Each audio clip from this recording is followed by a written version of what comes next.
नमस्कार, मैं अशोक कुमार पांडे और स्वागत है आपका टीसीएच पर। मैंने आपसे कई बार कहा कि अदानी के खिलाफ जो केस अमेरिका में था और जो उनको वारंट जारी हुआ है अरेस्ट करने का, उसको रोकने की कीमत आपको चुकानी पड़ेगी, मुझे चुकानी पड़ेगी, पूरे देश को चुकानी पड़ेगी। परसों और कल एक बड़ी खबर आई, इंटरनेशनल मीडिया में यह खबर बहुत प्रमुखता से छपी।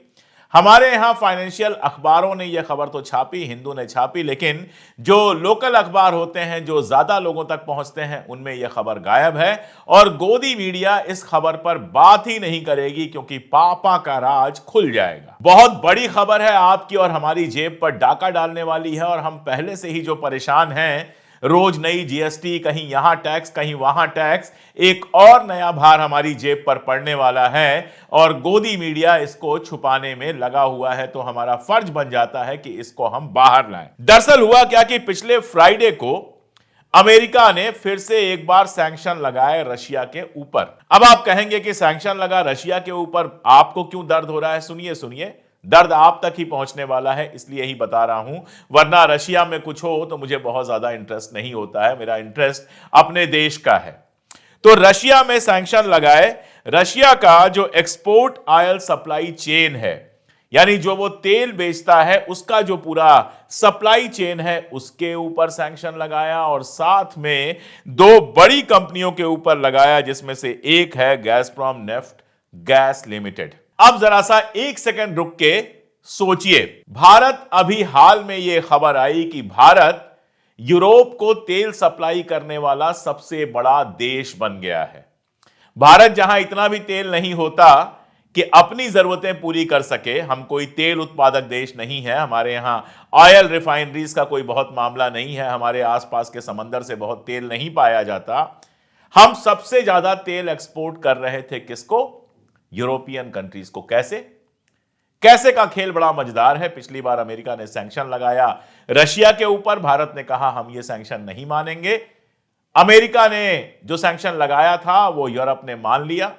हालत यह हुई कि जर्मनी वगैरह जो बहुत नजदीक है रशिया के, जहां आसानी से रशिया का तेल पहुंच जाता था, उन्होंने तेल मंगाना बंद कर दिया। लेकिन भारत रशिया से सस्ता तेल मंगाता रहा और यही तेल यहां से प्रोसेस होके यूरोप में भेजता रहा।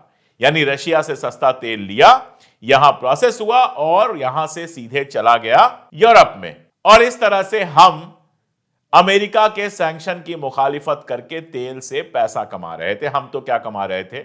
अडानी साहब कमा रहे थे, सरकार कमा रही थी। भारत में तो पेट्रोल डीजल की कीमत में कोई कमी नहीं की गई। हां, बढ़ोतरी बहुत ज्यादा नहीं हुई, अभी 100 रुपए का दाम क्रॉस नहीं हुआ है, उसके आसपास पहुंच के रह गया है। यानी अमेरिका के सैंक्शन के लिए आपने मना किया, रशिया से तेल लिया और आप आराम से उसको न केवल अपने डोमेस्टिक यूज में ला रहे थे, बल्कि यूरोप और दूसरे मुल्कों को बेच भी रहे थे। अब मामला पूरा पलट गया है। इस बार जब अमेरिका ने सैंक्शन लगाया है तो भारत ने चुपचाप मान लिया है। खबर गोदी मीडिया में नहीं आने दी गई, कुछ एक अंग्रेजी के अखबारों में खबर छपी, वो गिनती के लोग पढ़ते हैं, उनके ऊपर क्या असर पड़ना है। जिनके ऊपर असर पड़ना है उनके तक यह खबर पहुंचने ही नहीं दी गई कि रशिया के ऊपर इस बार जो सैंक्शन लगे हैं वो भारत ने स्वीकार कर लिए। भारत ने कहा कि जी हजूर अमेरिका जी, आपने सैंक्शन लगा दिए हैं, अब उन जहाजों को हम अपने यहां नहीं आने देंगे, अब रशिया की उन कंपनियों से हम तेल नहीं खरीदेंगे।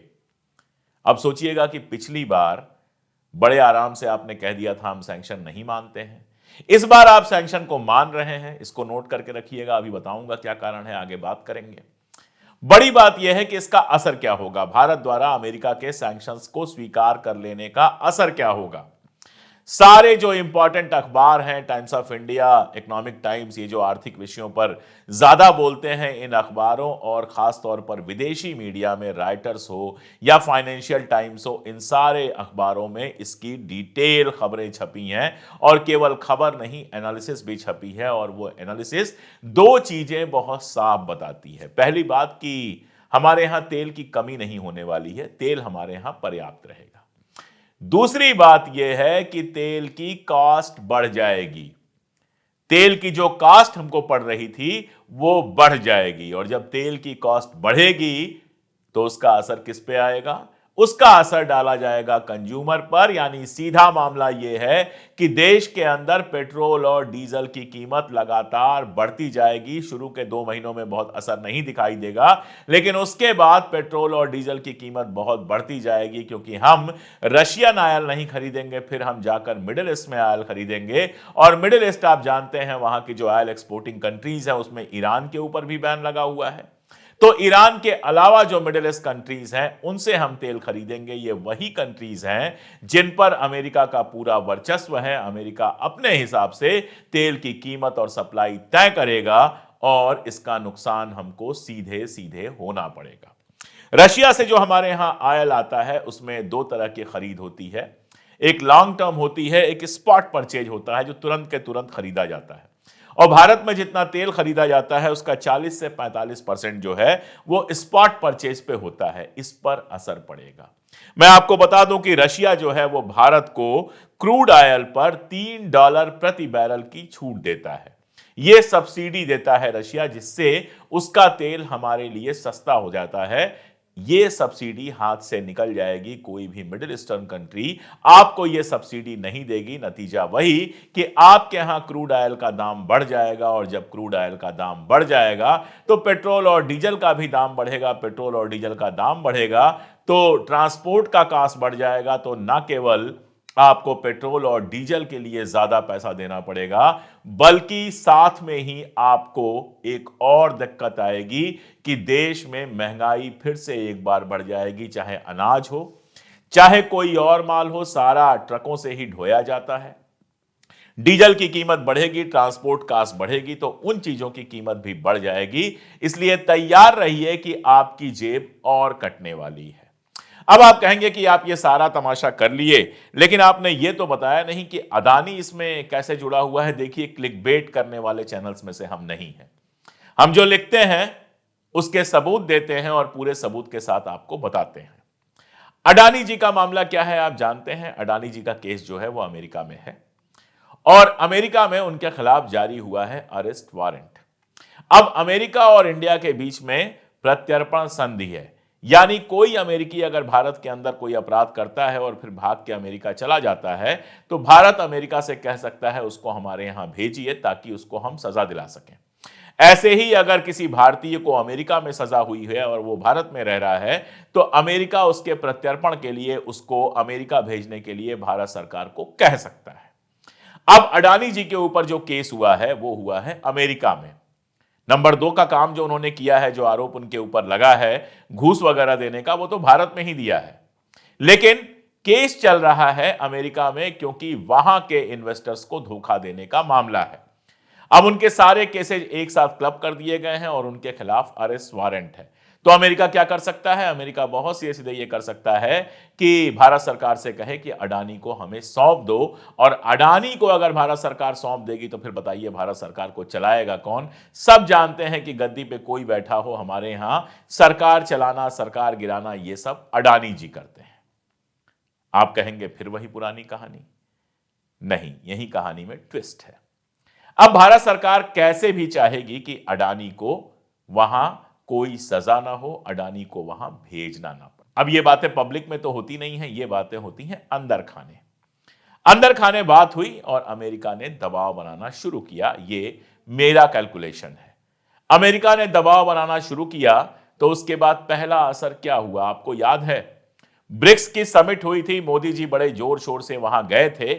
वहां कॉमन करेंसी की एक बात हुई थी और एक और बात हुई थी कि जो व्यापार होगा वो व्यापार देश अपनी लोकल करेंसी में करेंगे। यानी भारत और चाइना के बीच में अगर व्यापार होगा तो युआन में होगा। भारत के रुपए की जो कीमत होगी वो युआन के हिसाब से देखी जाएगी और उसी में पेमेंट वगैरह होगा। अब तक यह है कि चाहे अमेरिका इन्वॉल्व हो या ना हो, दुनिया में 2 देशों के बीच में जो ट्रेड होता है वो डॉलर में होता है और इसीलिए डॉलर की डिमांड बनी रहती है। सबसे ज्यादा कर्ज में डूबे रहने के बावजूद अमेरिकन जो करेंसी है वो मजबूत होती है और हमारी हालत आप जानते ही हैं।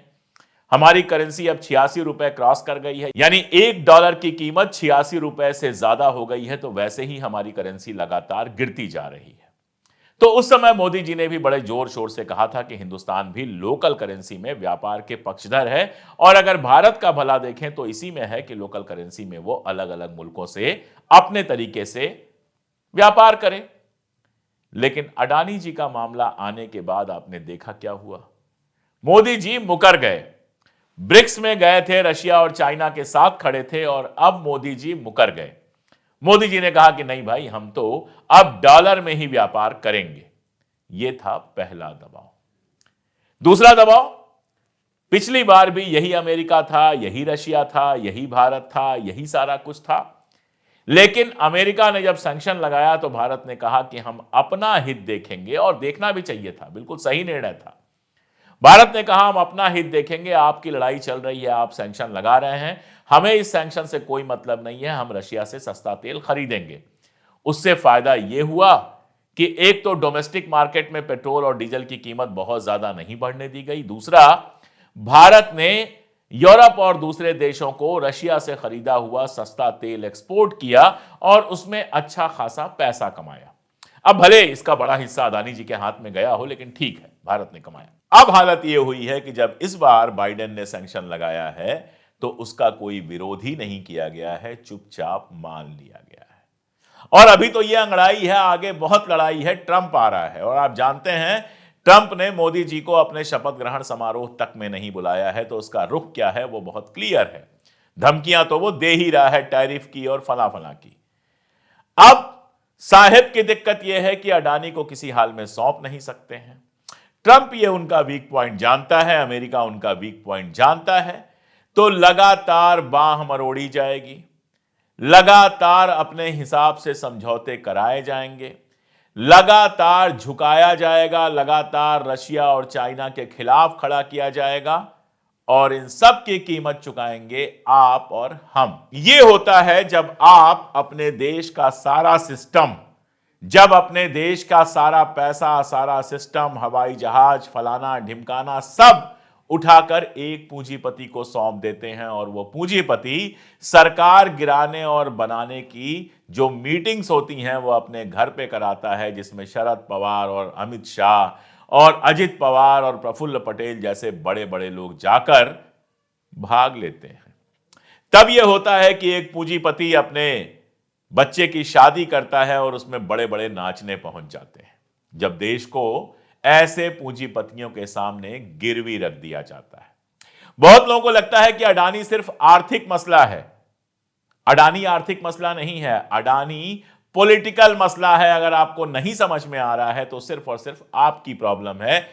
जो अडानी सरकार गिराने और बनाने की मीटिंग में बैठे, जो अडानी इतना बड़ा हो जाए कि उसको बचाने के लिए देश का हित दांव पर लगा दिया जाए, चाहे देश को नुकसान हो जाए, चाहे देश के लोगों को पेट्रोल डीजल की बढ़ी हुई कीमत देनी पड़े, लेकिन अडानी के ऊपर खरोंच नहीं आना चाहिए।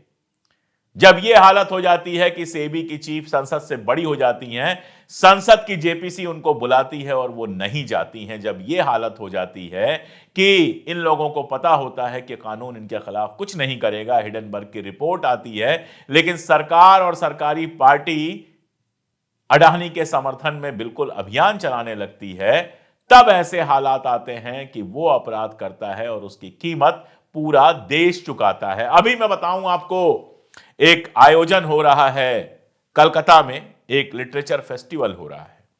उस फेस्टिवल के स्पॉन्सर हैं अडानी और उस फेस्टिवल के मीडिया पार्टनर है एनडीटीवी।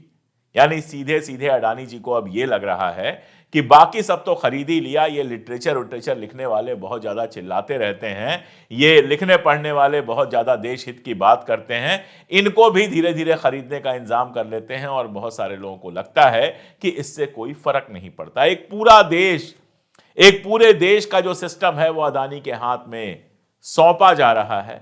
वो अडानी अमेरिका में एक अपराध के लिए इंप्लीकेट होता है, उसके खिलाफ कोर्ट में केस चलता है, उसके खिलाफ वारंट जारी होता है। भारत सरकार उसको बचाने के लिए क्या क्या कर रही है अभी हमें पूरी तरह से मालूम नहीं। और जब इस तरह की खबर आती है जिसमें जनता सवाल पूछती कि भाई पिछली बार रशिया पे सैंक्शन लगा तब तो आपने उसको नहीं माना था, इस बार आपको रशिया पे जो सैंक्शन लगा है वो क्यों मानना पड़ रहा है? और अभी तो ट्रंप आया भी नहीं है। यह सैंक्शन जो है वो बाइडेन ने लगाया है, वो आपको क्यों मानना पड़ रहा है? जनता यह सवाल पूछ न ले, इसलिए इस तरह के सवालों को गोदी मीडिया से गायब कर दिया जाता है। इसलिए गोदी मीडिया आपको कुंभ की 1,00,001 तस्वीरें दिखाता रहेगा। इसलिए गोदी मीडिया आपको फालतू की तमाम खबरें दिखाता रहेगा। गोदी मीडिया आपको हर मस्जिद के नीचे मंदिर की तस्वीरें दिखाता रहेगा। वीएफएक्स कभी डालकर दिखाएगा, कभी स्पेशल इफेक्ट डाल के दिखाएगा, लेकिन वो गोदी मीडिया यह सवाल नहीं पूछेगा कि भाई इतनी बड़ी बात हो गई कि 2 महीने बाद हो सकता है हमारे यहां पेट्रोल और डीजल की कीमत काफी बढ़ जाए, महंगाई और ज्यादा बढ़ जाए, पहले से ही जनता परेशान है और ज्यादा परेशान हो जाए। यह सवाल नहीं पूछ सकता गोदी मीडिया कि मोदी जी आप अमेरिका का सैंक्शन मानने पर मजबूर क्यों हैं? क्यों इस तरह का सैंक्शन लगाया गया जिससे सिर्फ 2 मुल्कों को नुकसान हो रहा है, चाइना और भारत, और किसी को नुकसान नहीं हो रहा है। चाइना से अमेरिका की दुश्मनी समझ में आती है। ट्रंप ने चाइना के राष्ट्रपति को शपथ ग्रहण समारोह में बुलाया और चाइना के राष्ट्रपति ने मना कर दिया कि मैं नहीं जाऊंगा। तो चाइना और अमेरिका की पुरानी दुश्मनी है, वो समझ में आती है। लेकिन भारत को खास तौर पर अमेरिका ने क्यों दंडित किया, यह तो नहीं समझ में आता है। ये तो कहते रहे हैं अमेरिका हमारा अच्छा दोस्त है और अमेरिका से ऐसी हमारी कोई दुश्मनी नहीं है। हां, अमेरिका इस बात से जरूर नाराज है कि हम रशिया के करीब जा रहे हैं। तो कौन कौन बैठकर ऐसी इकोनॉमिक पॉलिसी बना रहा है कि ना हम इसके साथ खड़े हो पा रहे हैं, ना उसके साथ खड़े हो पा रहे हैं। कभी हमारा जो एनएसए है अजित डोभाल जी, वो जाकर कुर्सी के कोने पर टिककर रिपोर्ट देते हैं रशिया के राष्ट्रपति को, और वो जो गोपनीय होना चाहिए था उसका वीडियो बन जाता है, और स्पुतनिक जो रशिया का मीडिया है वो उसको ऑनलाइन लाइव कर देता है। पूरी दुनिया के सामने हमारी बेइज्जती होती है कि देखो कैसे हमारा एनएसए कुर्सी के कोने पर बैठकर झुका हुआ रूस के राष्ट्रपति को संबोधित कर रहा है। कभी आप यूक्रेन जाते हैं, वहां बच्चों का मेमोरियल देख के रोने लगते हैं और यूक्रेन का राष्ट्रपति कहता है कि रशिया से आपके रिश्ते हैं, इसलिए पहले उस रिश्ते को साफ कीजिए। कभी यह हालत होती है कि अमेरिका दुनिया भर के लोगों को अपने शपथ ग्रहण समारोह में बुलाता है, लेकिन जिस ट्रंप का आप प्रचार कर चुके हैं अब की बार ट्रंप सरकार, वो आपको नहीं बुलाता है और ये सैंक्शन लग जाते हैं, जिससे भारत का एक तरह से अपमान हुआ है। और अपमान सम्मान तो छोड़ दीजिए, सबसे बड़ी बात यह है कि भारत के अंदर पेट्रोल डीजल की कीमतें बढ़ेंगी, हमारी और आपकी जेबें कटेंगी। सवाल यह है कि आखिर गोदी मीडिया के लिए यह खबर जरूरी क्यों नहीं है? सवाल यह है कि अडानी के चक्कर में भारतीय कब तक अपनी जेबें कटवाते रहेंगे? आपको जवाब सूझे तो कमेंट में जरूर दीजिएगा। आपको लगे ये सवाल इंपॉर्टेंट है तो वीडियोस अपने दोस्तों रिश्तेदारों तक पहुंचाइएगा, और आपको लगे कि हिम्मत से इस तरह से बात रखने की जरूरत है, ऐसे चैनलों की जरूरत है, तो हमारे चैनल के सपोर्ट में आइए, हमारे मेंबर बन सकते हैं, सीधी मदद कर सकते हैं, हमें सुपर थैंक्स दे सकते हैं। और अगर ये सब संभव ना हो तो कम से कम चैनल अगर सब्सक्राइब ना किया हो तो सब्सक्राइब तो जरूर कर लें। आज के लिए इतना ही, बहुत शुक्रिया।